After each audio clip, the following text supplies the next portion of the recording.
Fanatics Fest promised to be a sports and collecting event at a level never seen before. Did it deliver or did it strike out? And more importantly, did it change the future of the sports card hobby? We'll debate now.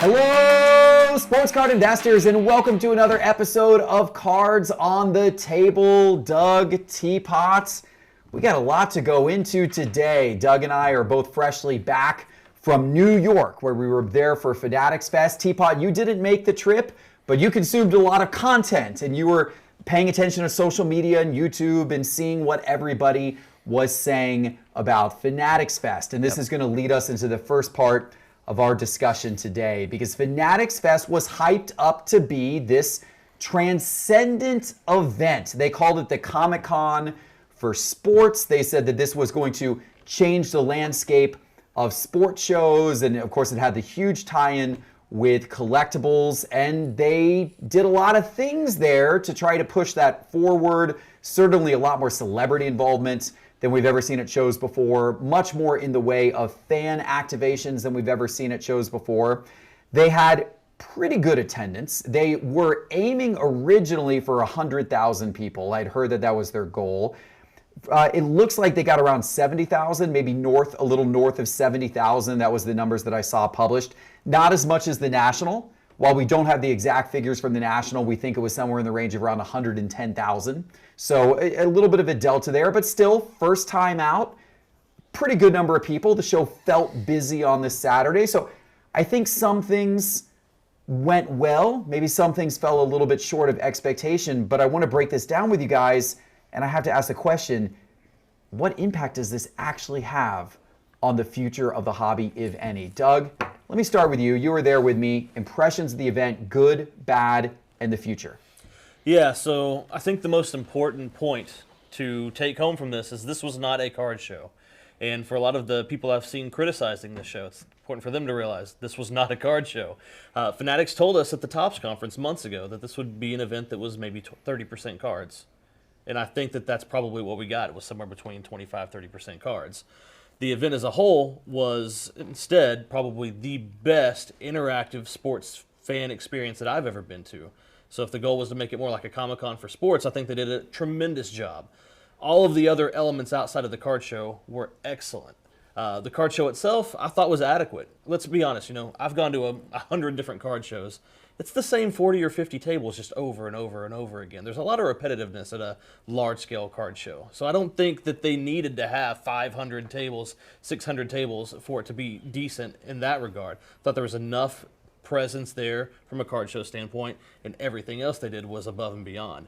Talk about the venue. The Javits Center was an excellent venue. It was huge. There was a ton of space to move around. It never felt overcrowded. Good enough air conditioning. We had good internet. They had 2 floors of food courts with adequate seating, and it wasn't just fried food and hot dogs and things like that either. They had real options. No line for the bathrooms. No lines for the bathrooms. Fantastic. Unbelievable. And then there was athletes and celebrities everywhere you looked. And it wasn't like they were just pinned behind autograph booths. They were on the floor. They were interacting. They were accessible. I can't really complain about that show at all. I thought it was, above my expectation for sure. Now, if you were going just for the card show aspect, you just coming off the National, and you have that experience of the National, which, obviously had a lot of logistical problems this year, but still had a massive show floor of dealer tables. And if you go to Fanatics Fest strictly for the card show element, are you let down? If it's a destination for you, if you're from out of town, yeah, you're probably let down. But again, it's not a card show. I can't stress that enough. This isn't something I would fly to for the card show element. I do it for everything else that was involved there. If you're local, if you're in New York, then absolutely, still visit it for the card show aspect, because it wasn't an expensive ticket to get into. You'll have plenty of cards to look at, but then you've got all this other great stuff that just pops up. This was more for bringing people in for the sports experience and then exposing them to the card side for the first time ever. I can't tell you how many people I heard walking over from all these events to the card booth and looking for their favorite player. They just saw Jalen Brunson walk by. They walk over and they look for Jalen Brunson cards. The front desk clerk at my hotel showed up at the show met Jalen Brunson, his hero, and then went to try and buy a card and was upset that they were $800. He had no idea what to expect.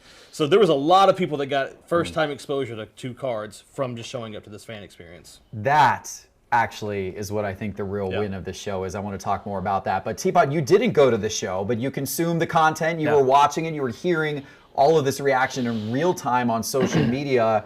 What was your impression and takeaway of what you saw and heard? Yeah, I mean, a lot of it is what I expected, kind of hearing feedback from people, very much a fan experience. It sounds like the VIP package had a little bit of a miss, was pretty expensive and not for a lot of value. Absolutely. They got some goofy packs out of the bags.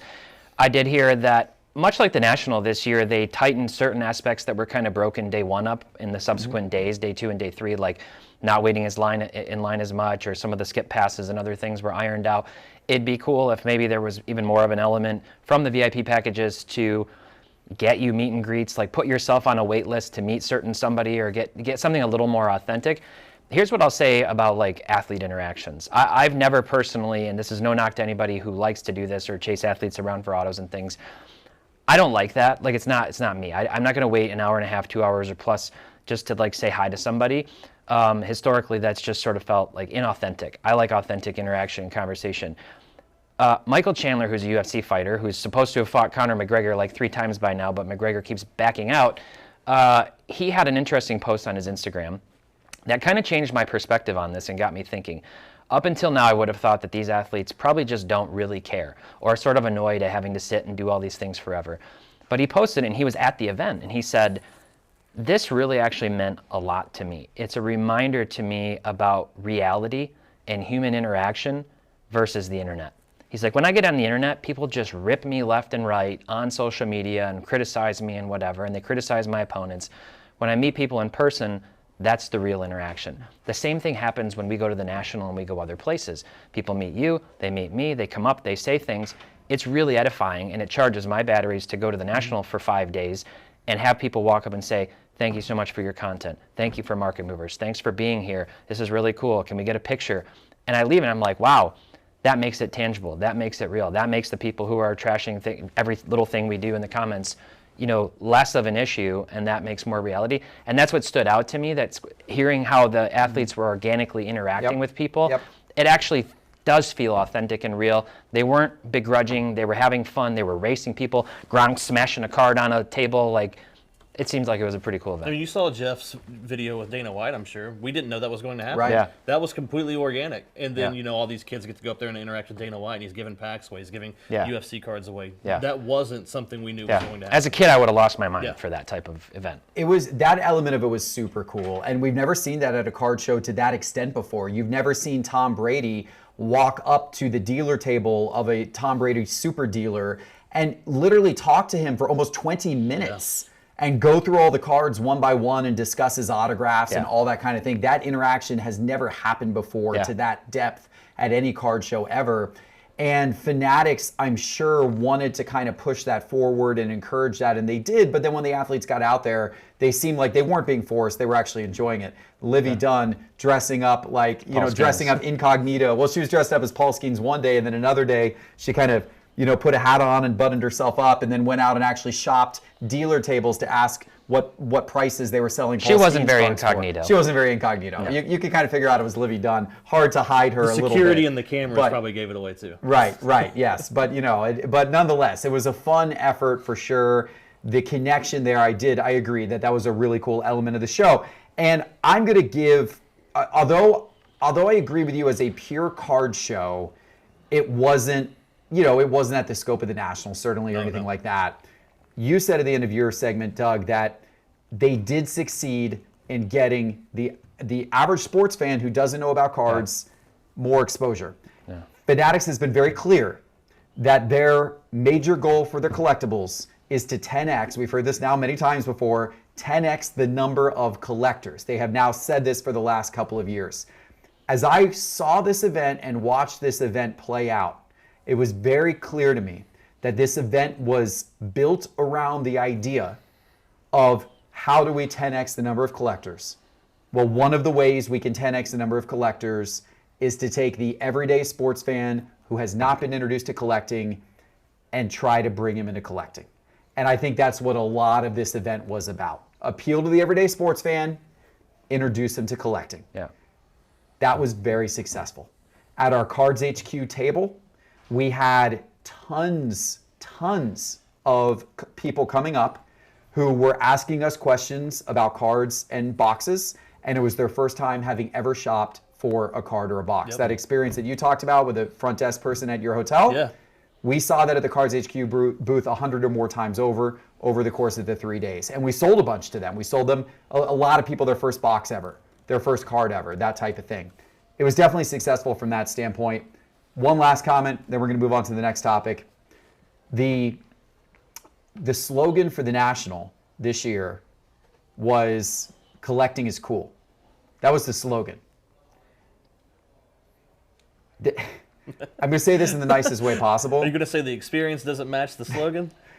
The whole event at the IX Center in Cleveland and the whole thing, it did not have the cool factor. Collecting, it was great. I love the National. Yeah. I would not have used the word cool to describe what happened at the IX Center in Cleveland, Ohio. I would absolutely put the word cool on what happened in the Javits Center at Fanatics Fest. That was cool. Fanatics Fest made the National feel like a flea market. Yeah. Yeah, and I think it's unfair. I think they're different events, so I don't want to like turn this into like Fanatics Fest versus the National. They're different events, and they both have their place and their role. And the National is more for the true collector and the variety of stuff that the National has, and Fanatics Fest is more for the sports fan and newer collector and that kind of thing. So they're different. But yes, Fanatics Fest definitely had a cool factor and edge with all these celebrities, with Travis Scott performing impromptu and ripping open boxes. Jay-Z, you could see him as you walked around the show floor, like Jay-Z's up there. Like, it had a cool factor that the National has never, ever come, anywhere close to, and probably never will. And that was one of the big differences between the events. And I'm glad that Fanatics was able to do that. Yeah. That's what they needed to do to get the everyday sports fan in there and introduce them to collecting. It was cool. Somebody ran an Instagram poll and said, now that these things have happened, which event would you rather go to, the National or Fanatics Fest? And the poll, when I answered it, I answered the National, 70-30. And I said that because I am a collector. Yeah. I like the card aspect of it, and I like the community aspect of 100,000 people coming together. But what I hope for is that a rising tide rises all ships. Sure. That would be, let's get the National more cool and keep working on both things. 100%. We need both events to continue to grow and evolve. And hopefully the Fanatics Fest puts a little pressure on the National in some ways to step up their game. I think they're already working on stepping up their game. And hopefully the Fanatics Fest also sees from the National that they can hopefully build to become more collector-focused themselves at Fanatics Fest. All right, that's cool. What is also cool is what is happening at Arena Club. They have stepped up their game starting this week when it comes to their Ruby packs for football. The Grail Chase is on to a greater extent than ever before. Football season is right around the corner, so Arena Club is increasing the hit rate in their Ruby football packs between 2 and 3 times. That's a big deal because you can get cards like, for example, in this Friday's drop, they're going to have an Anthony Richardson 2023 Donruss Optic Black Pandora Downtown number to 25 PSA 10. That's going to be part of that Ruby pack drop this Friday. In baseball, they've got a Hannes Wagner 1915 Cracker Jack. That's unbelievable. They also have a Topps Cosmic Chrome box. They got a Cactus Jack Fanatics Fest box as well in that. And then they've got, across the board. In basketball, they've got a Victor Wembanyama the Color Blast. Obsidian Black Color Blast PSA 10. So nice. All kinds of great stuff. These packs are all dropping on Arena Club's website tomorrow, Friday, at 1 p.m. Eastern Time, 10 a.m. Pacific Time. And the best way to get them is to download the Arena Club app to your phone and then use promo code SCI, because that's going to get you 10% off your first purchase of these packs. All right, guys, let's turn to our next topic today. This is the Market Movers Data Dive video you did. We actually put it out on Monday as opposed to over the weekend. It has gotten quite the reaction. It was a great video topic. Can you profit buying retail sports cards? And you went to Walmart with a budget of around $200. You bought a bunch of boxes. You brought them back here. You ripped them all. You priced out all the cards. you didn't quite get your $200 back. Tell us what happened.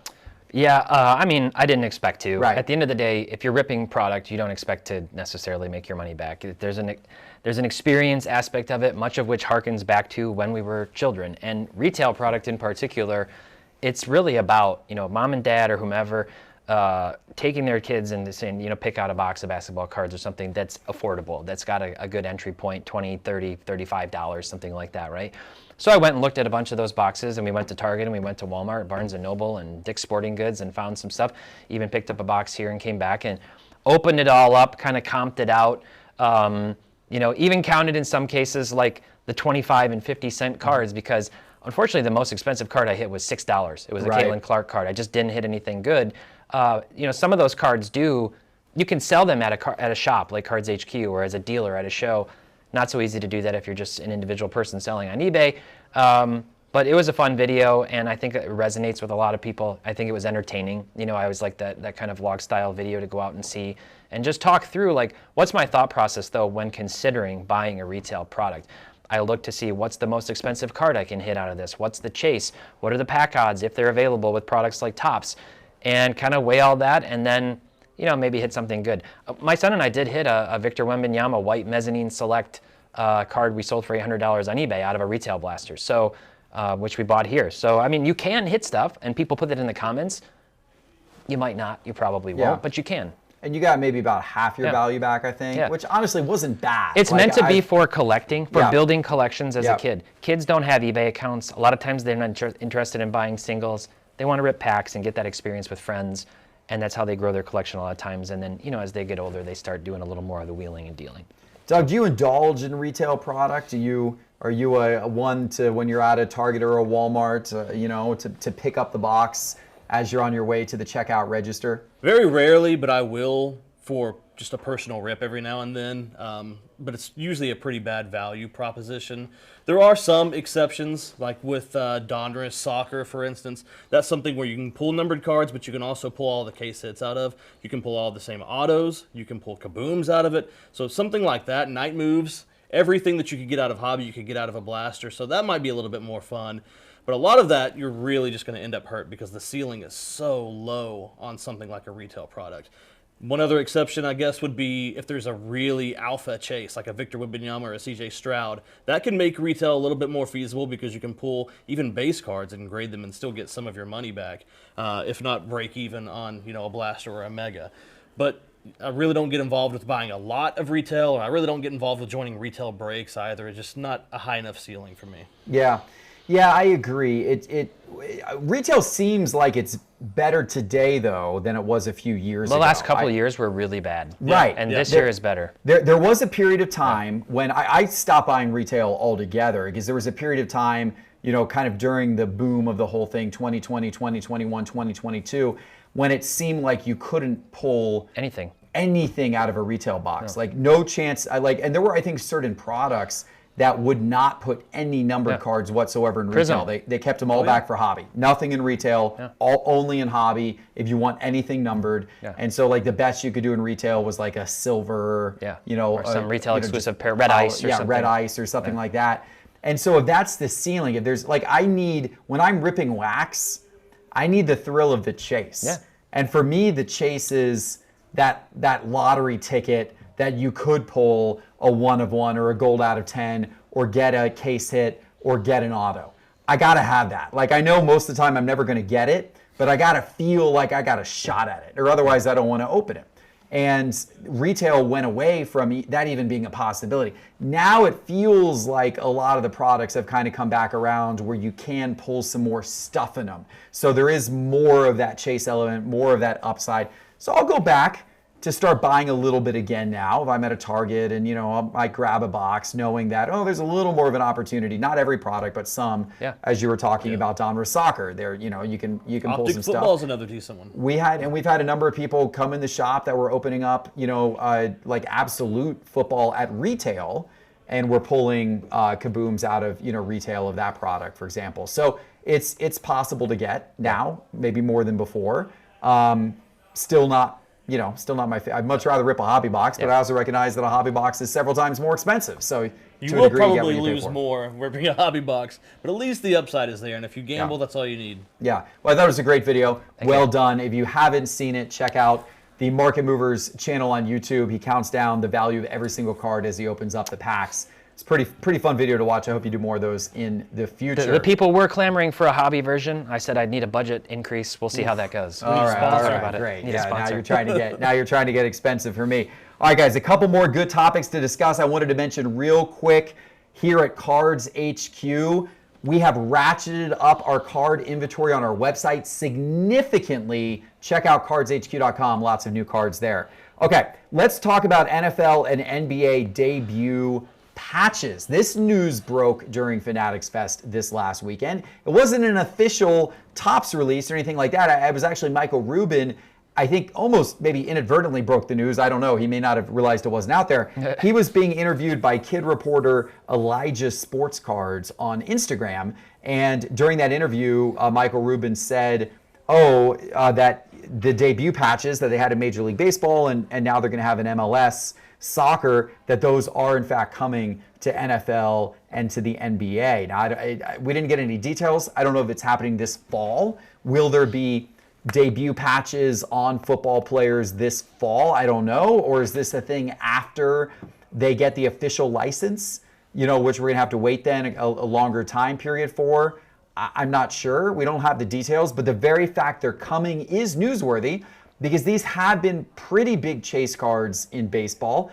Maybe, though, not quite as big of a chase card as some thought. Like, I think some thought that this was going to, replace the one-of-one superfractor from a Topps Chrome or a Bowman Chrome as, the card in baseball. I don't think it's done that yet. But over time, where will these cards be seen in the echelon, especially when we get into football and basketball? I think it's an interesting question. I'm going to start with you, Teapot. Well, first off, shout out to Elijah. He's a professional, very good at what he does, and congrats on the scoop for getting that from Ruben. Look, I think part of the deal with the MLB debut patches in baseball is, we talked about this, patch autos just do not have the draw, the mystique, the hype around them in baseball that they do in basketball and football. So I've talked about how I think Topps Dynasty is a really interesting product to watch in baseball, and as it releases for, now soccer. With literally the best looking Holland and Messi cards I've ever seen in my life coming out of it. So when I think about this type of a card, I think it will have energy behind it. I think the basketball and football community is going to be really excited about it. I think it'll be even maybe a little more superstar charged than some of the ones that we've seen so far from baseball, with like an Anthony Volpe having, been a really highly touted one. We're obviously still waiting for the next crop of them to come out later this year, but it's a really interesting idea. One thing I'd like to see them consider that might draw even more energy into it for basketball and football is if they put more emphasis on the NBA logo man and more emphasis on the NFL shield, because those are the cards in basketball and football. In baseball, it's mostly debut with the little tiny baseball logo man, and I think that's a miss. I think it should be inverted. I think the logo man should be the real logo man patch. I get they stitch it on there. Maybe it's a secondary patch or something, but then it has debut as like a secondary element to it. They unstitch it, it goes into the card. That to me is a better design. It stands out more. It has more lineage, more heritage. That would be really cool. I think these are going to be popular. I think over time the MLB debut patches will grow in popularity. All it's going to take is for a truly generational talent, maybe even a Paul Skeens or somebody, to set these things onto another level, and we'll see how they fare against the Bowman autos and Superfractor. I don't think they'll ever replace in baseball the Bowman Superfractor auto, but maybe they get up into that category of in between the price of an orange and a red or something like that. Yeah, I think that's a good idea on the design of the patches. I like making the logo man bigger and kind of going for that appeal. It's what people know already, so you're drawing them into something that exists. I think that's smart. Doug, what's your take on these patches? I like the idea. From its inception, I've enjoyed the idea of the patch, but I don't think this is something that can reach the level of Superfractor for me, simply because it's a manufactured sort of relic, right? If this were just I'd rather just be a cut of the jersey with part of the team logo or like a tricolor patch from the actual jersey. This manufactured patch that is, it's not unique to any specific player. It's going to look the exact same on everybody's card. And I think for me that detracts from it slightly. Like I said, I still like the idea a lot. That's just the reason for me why it would not reach superfractor levels. If there was some way to make those look a little bit different and unique to each individual player, have their number on the patch or anything like that, that would actually help in my mind. It's just the patch is literally identical from player to player to player. There's no sort of connection to that individual player, to the team colors, anything like that. And I think that could help it go a long way. I do hope that we get them in football and basketball. That would really help an unlicensed product be a little bit more appealing. So you hope we get them now? Yeah, I would love to get them now, later. because I know that a lot of people have seen some of these product designs and aren't in love with this unlicensed product. This could really help that.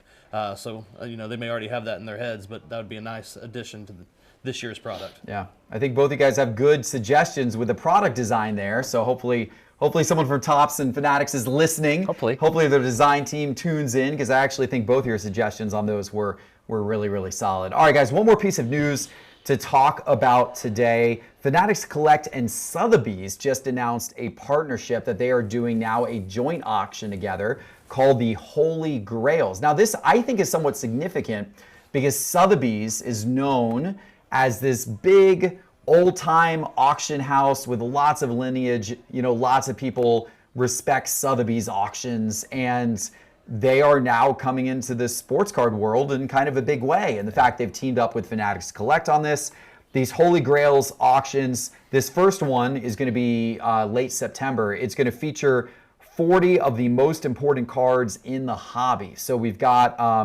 I think the highest graded copy of the 1948 Leaf Jackie Robinson in existence, a PSA 9 of that.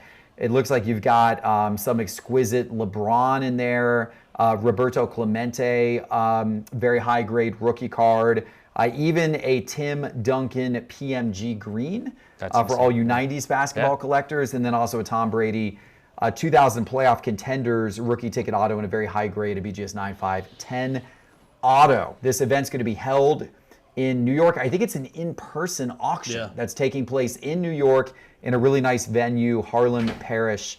Apparently they have some athletes in attendance. This thing's apparently going to be very elevated, different than maybe what we've seen before in the sports card hobby. Is this a big deal? Little deal? No deal? What's your take on this, Doug?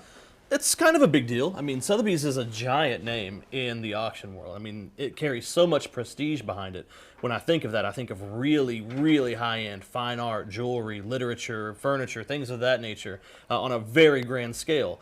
And then when you see the cards that are initially going to be featured in this Holy Grail series, those are going to sort of match the prestige of the Sotheby's name, right? These are massive cards. So what I think is possible, and if you go to Sotheby's.com right now, the first thing you see is a sports card. That's probably never happened before. So a lot of people that are into very high-end investing or collecting, they may have their first exposure to our world, right? So this is something where you may have people that have tons of money to throw around on luxury watches and things of that nature, fine art, that now maybe they want to dabble into the world of sports card collecting. So the exposure could be significant. And I think that's probably part of the goal, right? They've been doing a really good job of putting our hobby in front of people who aren't so used to it. And this is just another step in that direction, I think. Yeah. What's your take, Teapot? You agree with what Doug said, or you got a different opinion? I think this should and will get coverage from ESPN and MSNBC and other news outlets. It's huge.